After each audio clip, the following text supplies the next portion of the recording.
네, 안녕하세요. 저는 아마존 웹서비스 코리아에서 게이밍 고객분들을 대상으로 솔루션즈 아키텍트 일을 하고 있는 김병수라고 합니다. 와주셔서 감사합니다. 네, 오늘은 더 빠른 게임 서비스를 위해서 계속 진화하고 있는 AWS 서비스들 중에서도 게임 쪽에 특화된 더 높은 성능을 낼 수 있는 서비스들을 위주로 또 소개하는 자리를 가져보려고 합니다. 네, 오늘 다룰 내용들입니다.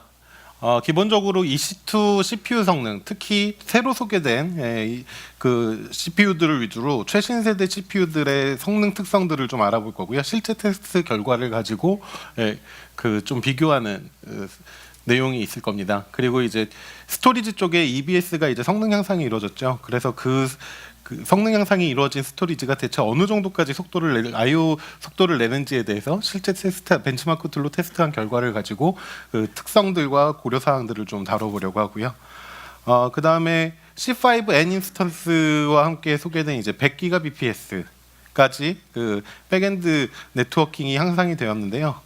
이 네트워킹 밴드위스에 대해서 그리고 이제 전보 프레임을 활용해서 더 효율적으로 대량의 트래픽을 처리하는 거에 대해서 이제 특성과 실제 테스트 사례를 가지고 디테일한 내용을 좀 다뤄보려고 합니다. 그리고 마지막으로 오로라에서 최근 출시된 글로벌 데이터베이스의 성능과 그 기능 특성에 대해서 좀 살펴보는 자리를 갖도록 하겠습니다. 먼저 EC2의 CPU 성능과 인스턴스 타입 선택에 대한 얘기입니다. 아마존 웹 서비스가 2006년 출시했을 때는 단 한 가지 인스턴스 타입만 있었습니다. M1. 저희가 보통 범용이라고 말하는 M 시리즈의 이제 첫 번째 세대의 인스턴스고요. 그 외에 사실 다른 종류의 인스턴스가 없었고 EBS도 없었습니다. 인스턴스 스토리지, 그러니까 셧다운하면 그냥 그 내용이 사라져 버리는 그런 휘발성 스토리지만 갖고 있었고요. 그랬던 EC2가 고객들의 요구 사항에 따라서 우리 워크로드는 안 맞는다. 우린 더 높은 연산 능력이 필요하다. 또는 메모리가 너무 모자라다. 메모리가 더 많았으면 좋겠다. 디스크 I/O가 우리는 굉장히 중요하다. 이런 고객들의 요구 사항이 계속 있어 왔습니다. 그래서 2006년부터 계속 이제 이 요구 사항들에 발맞춰 갖고 추가해 온 인스턴스가 이렇게 많습니다. 2018년은 이제 자리가 모자라서 다 적지도 못했고요. 2017년까지 계속 그 고객들의 요구 사항에 맞춰서 이제 추가해 온 인스턴스들이 이렇게 많아졌고요. 각각의 인스턴스들이 이제 다양한 워크로드에 최적화되어 있습니다. 제너럴 퍼포스로는 이제 대표적으로 M 시리즈가 있겠고요. 버스트 가능한 성능을 제공해드리는 T1, T3 그리고 얼마 전에 소개된 ARM 기반의 A1 프로세서 같은 게 이제 제너럴 퍼포스 일반 범용 인스턴스가 되겠습니다. 고클럭의 높은 연산 능력을 이제 필요로 하는 경우에는 컴퓨터 옵티마이즈드 연산 최적화되어 있는 C 시리즈가 있고요. 스토리지나 I/O 옵티마이즈 된 것으로 이제 D2, I3, H1 같은 인스턴스가 있습니다. 각각 또 용도가 다르게 되어 있고요. 그다음 칩 연산에 대해서 이제 칩 가속화 기능이 들어가 있는 엑셀러레이티드 기능이 들어가 있는 GPU 베이스와 그다음에 F 시리즈, GPU 베이스는 P3와 G3 같은 것들이 있고요. 그다음에 이제 F1 시리즈 같은 특정 연산에 최적화된 인스턴스도 있습니다. 그다음 메모리 옵티마이즈드로 데이터베이스 용도로 보통 많이 쓰시는데요. R4나 R5, 그다음 Z1, X1이나 그보다 더 많은 메모리가 필요할 경우에는 테라바이트 단위의 램을 제공하고 있는 U 시리즈, 6TB, 9TB, 12TB까지 제공하고 있는 초대형 인스턴스도 있습니다. 그 중에서 보통 게이밍 쪽에서 딱 게임 서버로 가장 많이 사용하시는 게 이제 C 인스턴스 타입인데요. 그 중에 최신 세대가 C5입니다. 인텔의 이제 제온 플래티넘 프로세서를 이제 사용하고 있고요. 기본적으로 기본 클럭이 3.0GHz, 터보 부스트 기술을 이용해서 최대 3.5GHz까지 이제 부스트가 되는 형태의 인스턴스가 되겠습니다. 제일 큰 인스턴스 기준으로 보자면 C5 18X 라지가 72개의 버추얼 CPU와 144GB 메모리를 제공하는 굉장히 큰 인스턴스가 되겠고요. ENA 이후에 설명드리겠지만 엘라스틱 네트워크 어댑터를 이용한 향상된 네트워킹과 NVMe용 드라이버가 포함된 HVM AMI가 필요가 합니다. 그리고 이제 로컬 디스크를 이용해서 굉장히 고속의 디스크 I/O가 필요할 경우에는 C5D 인스턴스를 활용할 수가 있고요. C5 자체는 25GBps의 네트워크 대역폭 최대, 그 다음에 EBS 전용으로 14GBps의 대역폭을 제공을 하고 있습니다. C5N 같은 경우는 이 중에 네트워크 부분을 더 강화해서 100GBps까지 네트워크 대역폭을 제공하고 있습니다. 그다음 Z1 시리즈고요. Z1 시리즈는 유일하게 이제 C 시리즈보다 더 높은 클럭을 제공하는 인스턴스가 되겠습니다. 제온 스케일러블 프로세스로 되어 있고요. 완전히 커스텀으로 된 칩셋입니다. 최대 1.8TB의 인스턴스 스토리지를 갖고 있기 때문에 역시 굉장히 높은 로컬 디스크 I/O가 필요할 경우에도 사용할 수가 있고요. 4GHz까지 올코어 클럭을 부스터 없이 항상 4GHz를 제공하고 있기 때문에 굉장히 높은 연산이 필요하다라고 하면 Z1 시리즈도 고려할 수 있는 대상이 되겠습니다. 기본적으로 인스턴스들을 고르실 때 굉장히 고민들이 많습니다. 우리 게임 서버는 무조건 C 시리즈로 가야 되나? M 시리즈로 가야 되나? 또는 R 시리즈로 가야 되나?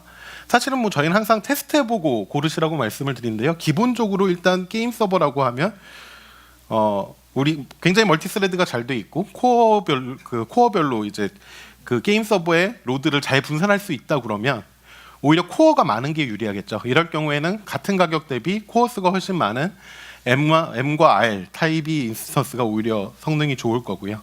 병렬 처리 효율이 별로 좋지 않고 그 몇몇 코어만 굉장히 바쁘게 일해야 되는, 또는 싱글 코어만 굉장히 바쁘게 일해야 되는 형태의 게임 서버라고 한다면 그냥 단일 코어가 클럭이 빠른 게 훨씬 더 효율적일 겁니다. 이럴 경우에는 이제 C 타입이나 Z 타입 같은 경우가 훨씬 높은 성능을 나타낼 수 있을 겁니다.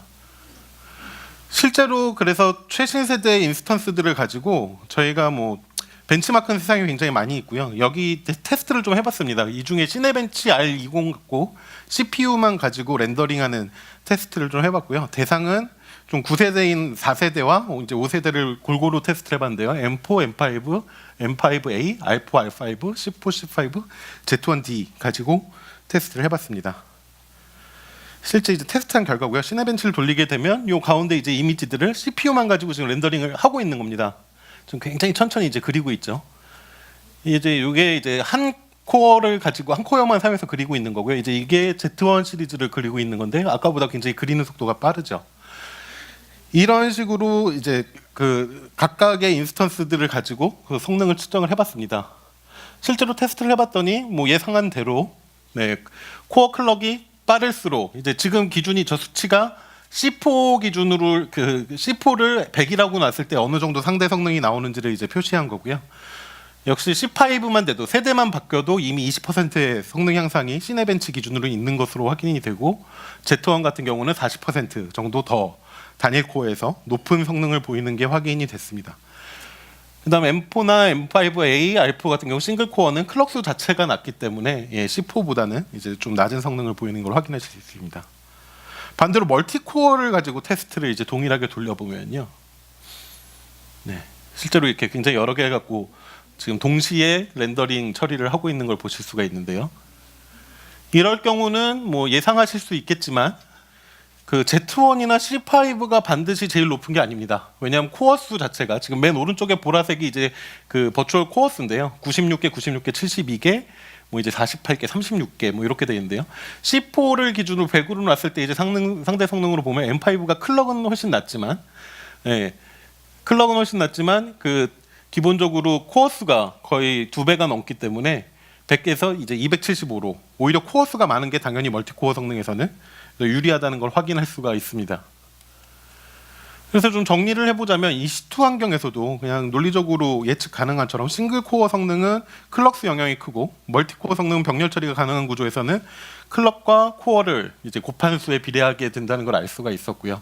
다만 이 테스트 자체는 사실 벤치마크 툴마다 좀 다를 수가 있고 실제 게임 서버 같은 경우에 그 부하량에 따라서도 특성이 좀 달라질 겁니다. 그래서 각각의 이 상대 성능도 이 자료를 나중에 보시더라도 이걸 절대적인 값으로 보시기보다는 실제 이제 테스트를 해보시면서 어느 게 이제 가장 적합하고 어느 게 가장 병목이 되는지를 보시면서 테스트하시는 게 맞을 것 같습니다. 이 밑에 영문이 이제 저희 공식 도큐먼트에 있는 내용인데요.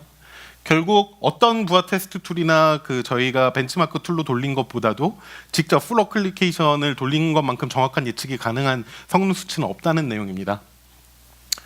그래서 직접 테스트를 통해서 아무리 강조해도 지나치지 않은 것이 직접 테스트를 통해서 인스턴스 타입과 사이즈를 선택하시는 게 가장 중요하고, 다만 이제 이 자료를 토대로 기본적으로 아무 자료가 없었을 때 어떤 것들을 후보로 삼아서 테스트를 해볼지, 워낙 종류가 많다 보니까 사실 후보를 고르는 것도 이제 쉽지 않지 않습니까? 그런 기준으로 삼으시면 될 것 같습니다. 그다음 이제 실제 성능상의 이슈나 비용상의 이슈로 하이퍼스레딩을 좀 꺼달라는 요청들이 계속 있었습니다. 많은 고객분들이 물어오셨는데요. 보통 비용상의 이슈로는 이제 그 코어당 CPU 코어당 그 라이센스 피를 물어야 되는 상용 솔루션을 쓰시죠. 그 보통 DB 쪽이 그런 경우가 많은데요. 이럴 경우 이게 사용하지 않는 코어들을 그 하이퍼스레드를 꺼서 실제로 라이센스 피를 줄이려는 목적으로 요청하시는 경우도 있고, 하이퍼스레드를 키게 되면 그러니까 끄는 것이 성능에 이점이 있기 때문에 요청을 하신 경우도 있습니다. 기존 방식에서는 리눅스 머신에서 직접 하드 오프라인을 이렇게 그 쉘 스크립트로 하시거나 아니면 그 리눅스 부팅치의 그룹에서 맥스 CPU를 이제 제한을 둬서 이제 하이퍼스레딩을 끄는 방식을 이제 가이드를 드렸었는데요.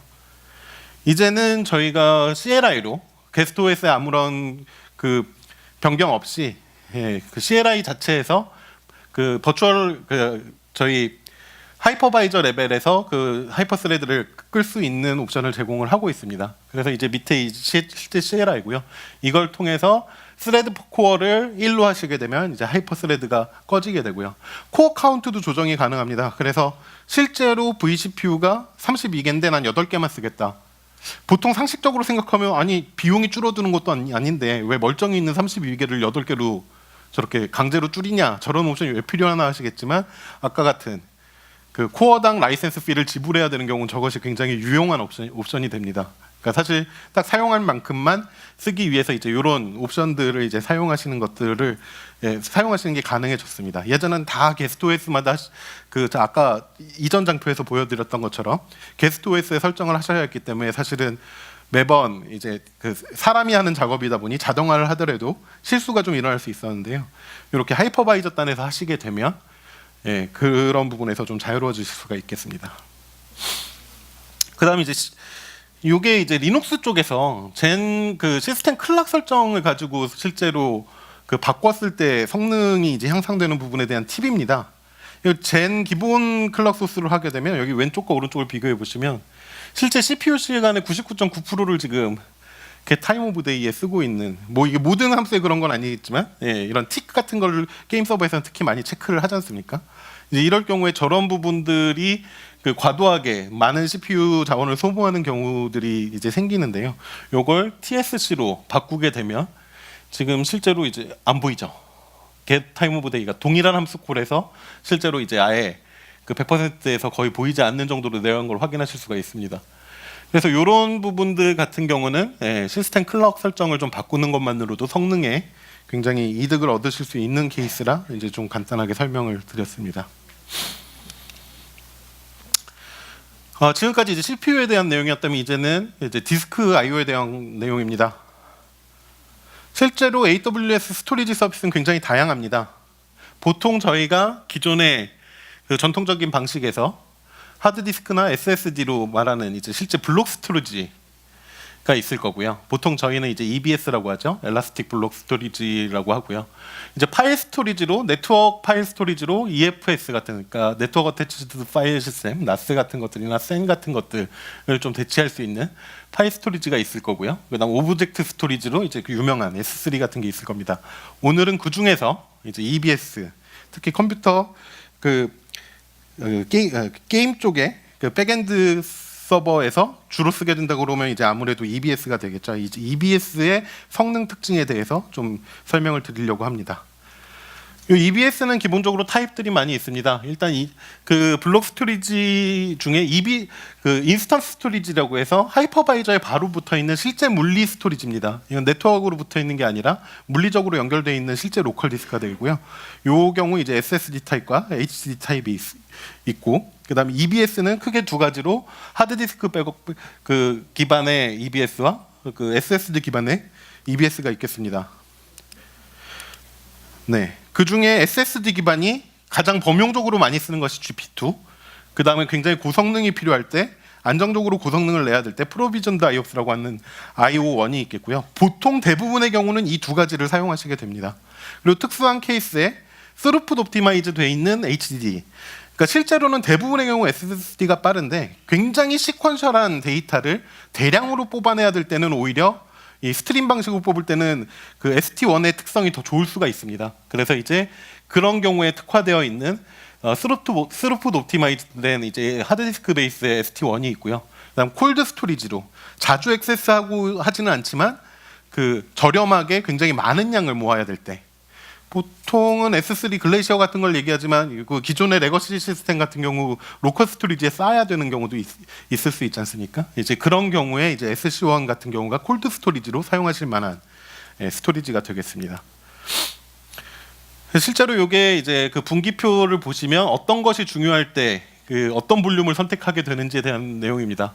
IOPS가 8만 이상의 IOPS가 필요하고 하다 그러면 EBS로는 커버가 안 됩니다. 그래서 이제 인스턴스 스토리지를 고르게 되는 거고요. 8만 이하인데 싱글 디짓 밀리세컨드 레이턴시가 필요하다라고 하면 역시 인스턴스 스토리지입니다.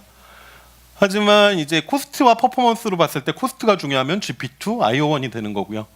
IOPS가 중요한 게 아니라 이제 최초로 스루풋이 중요하다 그러면 이제 스몰 랜덤 IO로는 이제 당연히 그 GP2나 IO1으로 가지만 통합 스루풋으로 봤을 때 1750MB/s로 간다 그러면 역시 하드디스크 베이스의 EBS로도 커버가 안 됩니다. 이 경우에 또 이제 D2 인스턴스 같은 특화된 스토리지를 이제 사용하셔야 되고요. 그 다음에 코스트와 퍼포먼스로 봤을 때 콜드 스토리지가 이제 더 저렴하기 때문에 SC1, 이제 퍼포먼스가 그 와중에 더 필요하다고 그러면 ST1이 되겠습니다. 그 EBS는 작년 11월 리인벤트에 발표된 걸로 기존의 GP2와 IO1 모두 성능 향상이 있었습니다. IO1 같은 경우 사실 2만에서 3만 2천으로 올린 지 채 1년이 되지 않아서 6만 4천으로 다시 2배의 처리량을 제공하게 이제 개선이 됐고요. GP2는 꽤 오랜 동안 최대 IOPS 1만 IOPS였었는데 이제 이번에 16,000 IOPS까지 처리하도록 60%의 성능 향상이 있었습니다. 지금 모든 리전에서 이제 바로 사용하실 수 있는 상황이 됐고요. 다만 32,000 IOPS 이상의 볼륨은 실제로 EBS의 최대 성능을 끌어당기기 위해서는 EC2의 성능도 굉장히 중요하거든요. 그 크기와 성능이 모두 중요하기 때문에 32,000 IOPS 이상의 볼륨은 9세대 EC2 인스턴스로는 아무리 고성능의 EBS를 붙이셔도 32,000 IOPS 이상은 얻기 어려우시지만 니트로 베이스의 이제 최신 세대의 충분한 사이즈를 사용하시게 되면 32,000 이상의 IOPS를 받으실 수 있습니다. 이거 자주 나오는 질문인데요. EBS의 IO 카운트 이제 많이다 16,000이다 32,000이다를 갖고 봤을 때 테스트해 보니까 그 정도 안 되는 거, 나 분명히 그보다 적게 쓰는 것 같은데 그 성능이 충분히 안 나온다. 이제 이런 질문들을 많이 해주십니다. 이게 이제 사실 그 이유 중에 보통 제일 많이 그 IO 특성을 보면 많이 걸리는 경우고요. 랜덤 IO 같은 경우는 사실 버퍼를 못 채웁니다. 정말로 랜덤하게 액세스하기 때문에.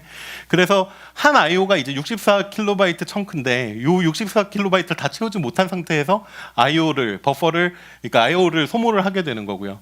다만 시퀀셜 같은 경우는 실제로 64KB IO를 한다고 했을 때 256KB가 될 때까지 실제로 이제 시퀀셜하게 버퍼를 통해서 처리를 하기 때문에 실제로 4배 정도의 성능 차이가 나게 됩니다. 이런 부분들을 보시면 이상하게 EBS가 성능이 안 나오는 것 같은데 같은 경우는 이제 좀 밑을 들여다보시면 이런 경우에 해당하시는 경우가 있을 수 있습니다. IO 최대 성능 지원과 EC2 인스턴스 타입입니다. 뭐 이게 전체 EC2를 한 건 아니고 최신 세대의 EC2를 기준으로 봤을 때의 표인데요. 적절한 크기와 맞는 종류의 EC2를 사용을 해야 됩니다. 그래서 지금 빨간 표시를 해놓은 게 64,000 EBS, 64,000 IOPS의 EBS를 모든 성능을 다 끌어내려고 한다면 최신 세대 중에서도 사실은 가장 큰 인스턴스를 사용하셔야 그 64,000의 성능을 EC2에서 전부 소화할 수가 있습니다. 그래서 실제로 보시면 C5에도 9X 라지까지는 그 4만 IOPS 정도밖에 낼 수 없고요. 그 18X 라지 정도가 돼야 이제 8만 IOPS를 처리할 수 있기 때문에 64,000에 해당하는 EBS 성능을 모두 쓸 수가 있게 됩니다.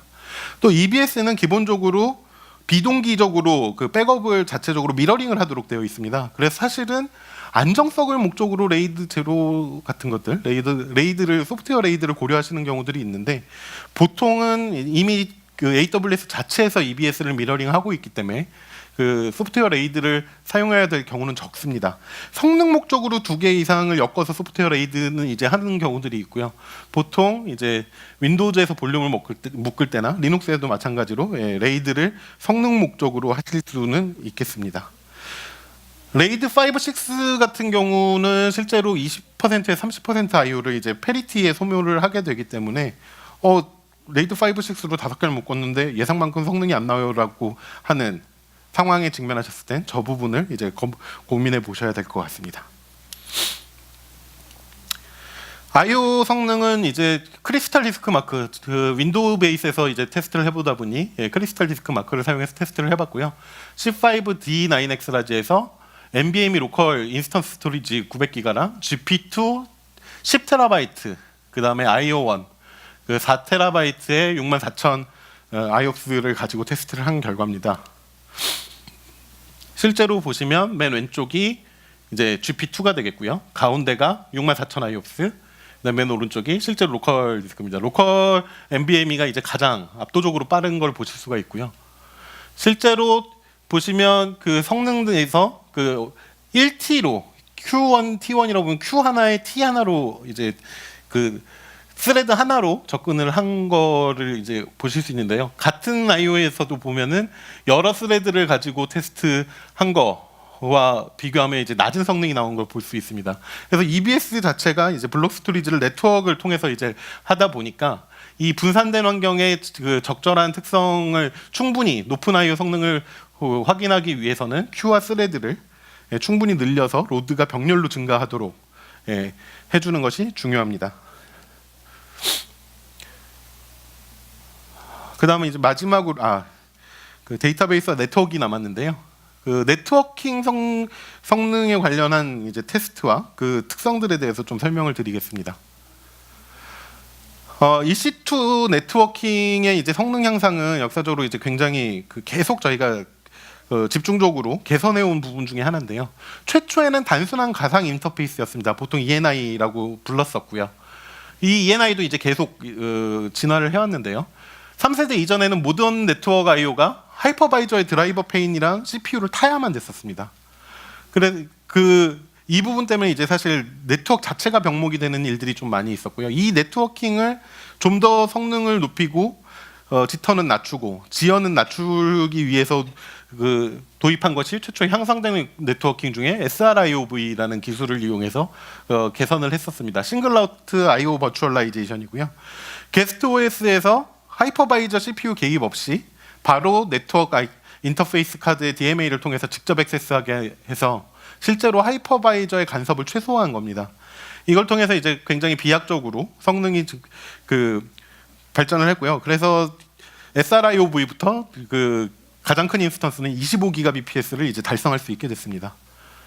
가장 이제 최신의 인스턴스 같은 경우는 그 SRIOV에서 더 나아가서 향상된 네트워킹 중에 엘라스틱 네트워크 어댑터를 지원하기 시작했고요. 이 ENA 같은 경우 앞서 말씀드린 SRIOV는 기본적으로 탑재를 하고 있고 거기에 네트워크를 처리하던 것들이 게스트 OS에서 이제 싱글 코어에서 처리할 수밖에 없었거든요. 이거를 리눅스 기준이라면 복수의 그 샌더 리치브 큐를 이제 운용할 수 있게 해서 여러 코어의 네트워크 처리를 위한 부하를 분산할 수 있도록 한 부분이 이제 구현이 된 겁니다. 그리고 윈도우 같은 경우 똑같이 리시브 사이드 스케일링이라고 해서 그 마찬가지로 네트워크를 이제 여러 코어에서 여러 개의 큐를 가지고 처리할 수 있도록 해서 더 높은 형상을 보도록 한 거고요. 이와 같이 굉장히 최신의 인스턴스 대부분이 ENA를 기본으로 탑재를 하고 있습니다. 니트로 베이스는 무조건 탑재를 기본으로 해서 나오고 있고요. 이런 향상된 네트워킹 지원하는 인스턴스 중에서도 소문자 N이 붙은 C5N 같은 인스턴스들은 최대 이제 100GBps까지 지원할 수 있도록 개선이 되었습니다. 스몰 패킷으로도 일단 높은 대역을 지속 가능한 성능이 되고요. 라지 패킷으로는 더 고효율적인 대역을 지원할 수 있게 됐습니다. 일단 100기가 bps가 그래서 어떤 식으로 나오는지에 대한 이제 좀 그 상세 내용입니다. C5n과 같이 n으로 스몰 n으로 끝나는 인스턴스들은 이제 100기가 bps를 최대 낼 수가 있게 되는데요. 그렇다고 해서 C5n 모두가 그 100기가 bps를 제공하냐면 그렇지는 않습니다. 현재 100기가 bps를 전부 다 쓰기 위해서는 이제 가장 큰 크기의 인스턴스 C5n 18X라지가 필요하고요. 하지만 제일 작은 인스턴스라도 최대 25기가 bps까지는 이제 볼 수가 있습니다. 그래서 C5 라지와 C5n 라지를 비교해 보면 같은 인스턴스 사이즈인데 이미 최대 10기가 bps와 최대 25기가 bps처럼 그 유효 밴드위스가 좀 차이가 나는 걸 알 수 있습니다. 그래서 네트워크 자체가 가장 큰 병목이라고 하면 그 C5를 그리고 지금 사용하고 계신다고 그러면 C5n을 한번 검토해 보실 수도 있겠습니다. 아이고 또 앞으로 갔네요. 그다음 전부 프레임에 관련된 내용입니다. 이게 실제로 이제 트러블 슈팅을 하다가 보면 기본적으로 대부분의 OS의 기본 MTU 값은 1500입니다. 그리고 그러다 보니 그 클라이언트 쪽과 이제 사실 ISP 쪽 장비들의 그 MTU 크기가 다 1500으로 맞춰져 있어요. 그래서 저희가 AWS에서 운영되는 서버도 인터넷에서 들어오는 인터넷 게이트웨이를 통해서 들어오는 트래픽 같은 경우는 저 MTU를 1500으로 처리할 수밖에 없습니다. 전보 프레임으로 하게 되면 이제 기다리게 되니까요. 하지만 그 서버 간 저희 그러니까 VPC 간 또는 EC2 간의 그런 트래픽이라면 전보 프레임을 활용해서 그 실제 CPU 로드를 낮추고 네트워크 트래픽을 조금 더 효율적으로 처리할 수가 있습니다. 라우트별 MTU를 설정을 할 수가 있고요. 복수계 ENI를 활용해서 실제로 인터넷 페이싱하고 있는 ENI와 기본적으로 내부 서버 간 인터페이스를 하고 있는 ENI를 그 복수로 놔두신 다음에 각각 MTU와 라우트를 지정하는 방식으로 별개 운영하실 수도 있습니다. 기본적으로 아마존 리눅스 2에서는 EC2 인스턴스 타입 그 사이의 트래픽은 전보 프레임을 지원하는 인스턴스 같은 경우에 기본으로 이제 9001로 설정이 되어 있고요. 사실 이 부분을 아마존 리눅스 2를 사용하고 계시지 않은 경우 기본으로 하시게 되면 1500을 사용하실 텐데 윈도우즈를 사용하시거나 아니면 커스텀 리눅스를 이제 사용하실 경우 아마존 리눅스 2 외의 리눅스를 사용하실 경우에는 저 MTU 값을 한번 체크해 보실 수가 있겠습니다. 이게 이제 실제로 제가 네트워크를 C5N 그 18X 라지가 이제 왼쪽에 화면 2개가 되고요. 나머지 9개가 이제 그 C5N 18X 라지에 전부 붙어갖고 그 아이퍼프로 테스트를 좀 해봤습니다. 그리고 이제 실제로 아이퍼프를 쏘고 여기 이쪽 왼쪽에 이제 실제로 CPU 그 72개죠. 지금 72개 CPU에 로드가 걸리는 것, 그 다음에 최대 속도가 나오는 거 이제 좀 테스트를 해봤고요. 아마 잘 보이진 않으실 겁니다. 결과를 좀 요약해서 알려드리면 실제로 MTU 1500으로 그러면 이제 테스트를 했을 때 어떤 값이 나오냐면 로드 에버리지가 1.86 그 다음에 에버리지 CPU가 7에서 7.5%.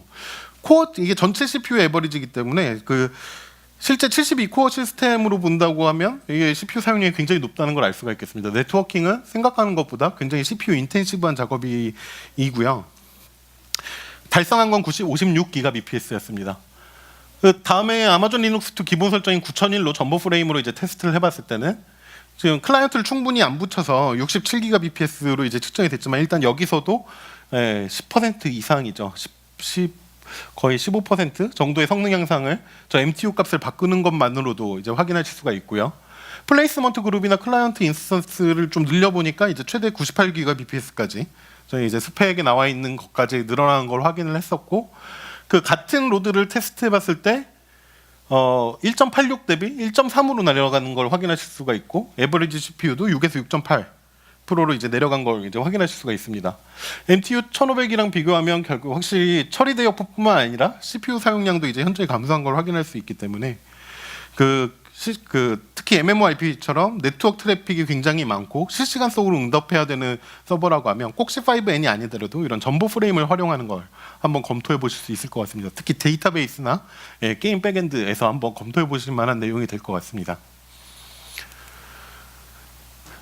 실제로 이러한 테스트는 이제 제가 아이퍼프 3를 써서 테스트를 하기는 했지만 절대적인 수치는 아닙니다. 매번 테스트 할 때마다 또는 인스턴스 사이즈나 개수마다 이제 다르게 나올 수 있고요. 그래서 이제 사실 이것도 역시나 참조로만 활용을 하시고 기준의 참조로만 활용을 하시고 실제 특성은 직접 게임 서버를 돌려보시는 게 가장 확실합니다. 그렇게 해서 이제 그 최신 인스턴스의 네트워크 성능을 한번 측정해 보시는 것도 좋은 접근 방법이 될 것 같고요. 내부에서 대용량 트래픽을 다룰 경우에 서버 간 커뮤니케이션은 전보 프레임을 적극적으로 한번 검토해 보시는 거를 고려해 주셨으면 좋겠습니다. 디바이스 드라이버 단에서 ENA 같은 경우 수신 버퍼 사이즈를 조정하면 성능이 좀 향상될 수 있습니다. 기본값이 이제 1000으로 돼 있을 텐데요. 고급성 속성에서 수신 버퍼를 최대 8192까지 늘릴 수 있게 돼 있습니다. 이러면 사실 이제 버퍼가 충분하기 때문에 갑자기 피크가 될 만큼의 트래픽이 처리가 오더라도 이제 ENA 드라이버 단에서 충분히 이제 그 부분을 다 버퍼로 소화할 수 있는 형태가 되고요.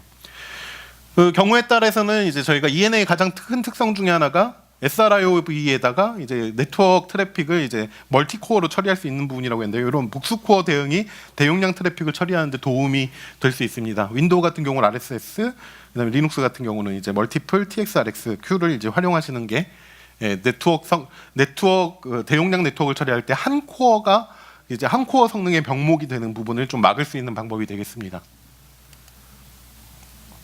마지막으로 이제 오로라의 글로벌 데이터베이스의 이제 특징과 성능을 좀 확인해 보려고 하는데요. 이 오로라는 아시다시피 MySQL과 이제 100% 호환되는 5.6, 5.7가 100% 호환되는 아마존 웹 서비스에서 이제 바닥부터 다시 설계한 그 매니지드 형태에서 그 DB가 되겠습니다. 사실 MySQL뿐만 아니라 대부분의 DB들이 지역적 한계를 좀 벗어나기가 어렵습니다.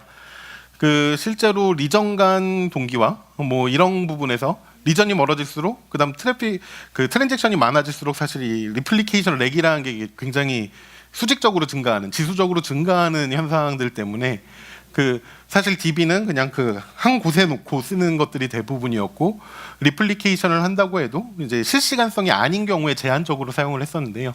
그런 부분들을 해결하기 위해서 리드 리플리카에 의한 이런 리플리케이션 렉 부분을 해결하기 위해서 저희가 이제 출시한 기능이 글로벌 데이터베이스가 되겠습니다. 단일 오로라 데이터베이스를 여러 AWS 리전으로 확장 가능하도록 설계를 했고요. 데이터베이스 성능에 영향을 거의 주지 않고 어떤 영향도 주지 않고 데이터를 복제하도록 설계를 했습니다. 굉장히 낮은 지연 시간으로 빠른 로컨 읽기를 지원을 하고요. 리전 규모가 그냥 한 리전 전체가 사실은 거의 지금까지 일어난 적이 별로 없는 상태인데요. 이런 가동 중단이 발생 시에 재해복구하는 용도로 굉장히 쓰실 수 사용할 만한 서비스가 되겠습니다. 1초 미만의 지연 시간으로 스토리지 기반 복제를 사용을 하고요. 재해 발생 시 세컨더리 리전을 승격해서 읽기 쓰기가 되는 데까지 1분 정도를 예상하고 있습니다. 이게 이제 조금 더 디테일한 내용이고요. 실제로 여기 리플리케이션 서버와 리플리케이션 에이전트가 이제 보이실 겁니다. 이 프라이머리 리전의 리플리케이션 서버와 리플리케이션 에이전트를 제외하면 그냥 요 부분 그 제외한 부분이 기존의 그냥 오로라입니다. 글로벌 데이터베이스는 이 리플리케이션 서버라는 것이 오로라 자체가 원래 그 스토리지 레벨에서 병렬로 이제 쿼럼을 구성해서 쓰기를 하게 되어 있는데요. 그 쓰기를 동시에 리플리케이션 서버로 보내면 그 비동기적으로 이 부분이 이제 바로 그 스트리밍에서 리플리케이션 플릿에서 에이전트에서 받아서 세컨더리 리전에서 그 부분을 로그 리플레이 없이 빈로그 리플레이 없이 스토리지 레이에서 바로 복제가 되도록 하는 방식으로 굉장히 짧은 지연과 빠른 복구가 가능하도록 만들었습니다. 실제 테스트 결과 15만 초당 15만 정도의 쓰기가 있는 상황에서도 성능 영향은 거의 뭐 확인을 무시할 정도 수준이었고요. 모든 리전에서 1초 내에 데이터에 액세스 가능하고 교차 리전 재해복구는 다시 말씀드리지만 그 1초 RPO 그다음 1분 미만의 RTO를 목표로 재해복구가 가능하도록 설계되었습니다. 요게 이제 복제 성능을 실제 리드 리플리카 그 로그 리플레이 방식의 그 논리 복제를 가지고 했을 때 보시면 실제 그 쿼리 퍼 세컨드로 봤을 때 5만이 채 되기 전에 실제로 그 리플리케이션 렉이 지수적으로 증가하는 걸 보실 수 있겠습니다. 요 옆에 그 실제로 이제 그 5만 밑에서 보시면 500초까지 늘어나니까 이제 분 단위가 넘어가기 시작하죠. 실제로 분도 이제 6분, 7분 뭐 이제 요 정도 되는 단위를 넘어가기 시작하는데요. 7분이 넘어가 7, 8분이 되는 경우면 이제 사실은 리플리케이션 용도로는 이게 그 동기가 맞는다고 보기 좀 어려운 상황이 됩니다. 오른쪽이 글로벌 데이터베이스 갖고 이제 테스트한 경우인데요. 성능도 굉장히 많이 올라갔습니다. 20만까지 별 문제 없이 계속 처리하고 있는 걸 보실 수가 있고요. 이 와중에 오른쪽에 이 지금 회색 부분이 실제로 리플리케이션 렉입니다. 이게 왼쪽이랑 비교해서 그래도 얘도 리플리케이션 렉이 생기네라고 보실 수 있는데 그 오른쪽 숫자를 잘 보시면 단위가 많이 다릅니다. 오른쪽은 실제로 지금 맥스 리플리케이션 렉이 피크를 쳤을 때도 0.5초 정도를 유지하고 있는 거를 실제 20만에 가까이 가는 상황에서도 0.5초 내에 리플리케이션 렉인 거를 확인하실 수가 있습니다. 정말 그런지 좀 테스트를 해보려고요. 그 실제로 이런 간단한 그 단위 테스트를 만들어봤습니다. 이런 간단한 스킴을 만들었고요. 요거에 대해서 PHP로 간단하게 인서트 코드를 짰고 요거를 다시 이제 실렉트 하는 코드를 짰습니다. 뭐 이것만 갖고 보면 그냥 인서트하고 실렉트 하는 건데 어떻게 테스트를 했냐면 왼쪽이 이제 버지니아, 오른쪽이 프랑크푸르트 이렇게 놔둔 상태에서 실제로 각각의 PHP를 따로 둔 겁니다. 그러니까 지금 오로라가 지금 하나는 프라이머리, 하나 세컨더리고 각각의 이제 쿼리를 날리는 EC2를 놔둔 거고요. 지금 이쪽에서 지금 셀렉트를 하고 있고 왼쪽에서 인서트를 하고 있는 겁니다. 인서트를 함과 동시에 지금 실제로 왼쪽과 오른쪽의 숫자가 거의 동시에 올라가고 있는 걸 확인하실 수가 있을 겁니다. 지금 이게 리전을 넘어서 그러니까 프랑크푸르트와 그 실제로 지금 버지니아 사이 지금 거의 대륙으로 치면 수천 킬로미터 사이죠. 그 인서트 값이 이쪽에 반영되는데 거의 그 인지할 수 없을 정도의 테스트가 인지할 수 없을 정도의 렉을 이제 확인할 수가 있었습니다. 물론 이거 굉장히 간단한 스킴이었고 실제로 부하를 많이 준 것도 아니기 때문에 이 성능을 확인하시기 위해서는 직접 지금 실제로 사용하고 계신 DB 스킴과 그 쿼리를 가지고 직접 테스트해 보시는 것이 가장 확실한 방법이 되겠습니다. 이 점을 다시 정리드리자면 리플리케이션의 그 논리적인 리드 리플리카를 이용한 그 복제 대비 굉장히 짧은 RPO, RTO 목표의 DR 구성이 가능합니다. 프라이머리 데이터베이스에 성능 영향을 주지 않는 것도 굉장히 좋은 장점이 되겠습니다. 그리고 프라이머리가 끊어졌을 때 사실 생기면 안 되지만 한 리전이 완전히 무너졌을 때 그러면 이제 다른 세컨더리 리전에 그 오로라를 그 승격시켜서 마스터 노드로 복구하는 데까지 1분 이내가 걸리는 것을 목표로 설계되어 있고 실제로 확인을 한 내용입니다. 지금까지 설명드린 내용들을 좀 정리를 하자면 요약은 아니고요. 실제로 AWS 서비스는 CPU, 디스크 I/O, 네트워킹 같은 로레벨, 오늘 살펴본 것과 같은 로레벨에서 마지막 살펴본 데이터베이스 서비스 같이 하이레벨까지 모든 방면에서 계속 새로운 기능, 기존 기능에 이제 추가된 기능들을 통해서 계속 진화하고 있습니다. 대부분의 경우에 이런 AWS의 새로운 서비스들은 기존 서비스에서 굉장히 손쉽게 변경 가능하거나 최소한의 변경만으로 적용이 가능합니다. 그래서 기존과 같이 한 번 장비를 구매하거나 한 번 데이터베이스를 결정하고 나면 그냥 그거에 딱 고정되는 그런 상황에서 좀 탈피할 필요가 있습니다. 그때 잡은 기준 스펙과 성능이 고정이 아니기 때문에 계속 고수할 필요가 없습니다. 그래서 최적의 결과를 내기 위해서 주기적으로 현재의 상황에 맞는 성능을 이제 좀 검토하고 사용할 필요가 있습니다. 그래서 실제 서비스 중인 게임이거나 아니면 이전에 이미 성능 테스트를 해서 기준 장비들을 기준선들을 잡아놓았다고 하시더라도 새로 나온 서비스들 중에 더 적합한 것들은 없는지, 더 이제 운영이나 성능 부분에서 효율화할 부분들은 없는지 지속적으로 검토하는 것이 비용 면에서나 서비스 면에서나 굉장히 도움이 됩니다. 네.